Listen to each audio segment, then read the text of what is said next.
நேரடியா கேசி வேணுகோபால் காங்கிரஸ் கட்சியினுடைய எம்பி கேரளாவை சேர்ந்தவர் மூஞ்சிக்கு நேரா வந்து அமித்ஷாவிற்கு செருப்படி கொடுத்திருக்கிறார். மர்டர் வழக்கில் வந்து உன்னை கைது செஞ்சிருக்கிறாங்க, இந்த மசோதாவை தாக்கல் செய்வதற்கு உனக்கு என்ன அருகதை இருக்குது அப்படின்னு மூஞ்சிக்கு முன்னாடி நேருக்கு நேர் கேட்கிறாரு.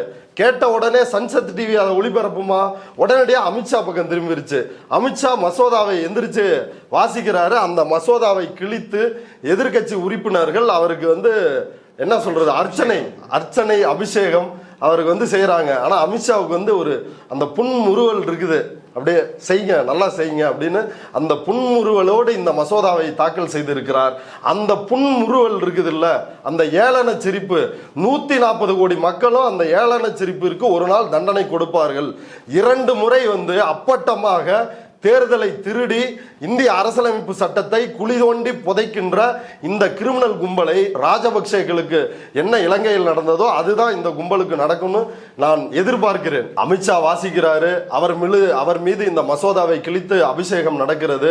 உடனே கேமரா, சன்சத் டிவியோட கேமரா திரும்பி இவரை மட்டும் காட்டுது, ஓம் பிர்லாவை மட்டும். வழக்கம் போல எதிர்கட்சிகள் எல்லாம் அங்க வந்து ஒரே குரலில் வந்து இன்றைக்கு தான் வந்து நாடாளுமன்றம் வந்து உண்மையிலேயே, ஏன்னா இதுக்கு முன்னாடி வரைக்கும் ஒரு சிலர் பேசுவாங்க, தமிழ்நாட்டில் இருந்து திமுக எம்பிக்கள் பேசுவாங்க, இல்லைன்னா திரிணாமுல் காங்கிரஸ் எம்பிக்கள் வந்து பேசுவாங்க, இல்லைன்னா ராகுல் காந்தி வந்து வெயிட்ட காட்டுவாரு. இதை எல்லாவற்றையும் போக இத்தனை நாட்களில் இவ்வளவு தீவிரமா ஒரு விஷயம் இன்னைக்கு நடந்திருக்குன்னா அது இந்த விவகாரம் தான். அந்த அளவில் இது வந்து ஒரு வரவேற்கத்தக்க நடவடிக்கை, எதிர்கட்சிகளுடைய நடவடிக்கை.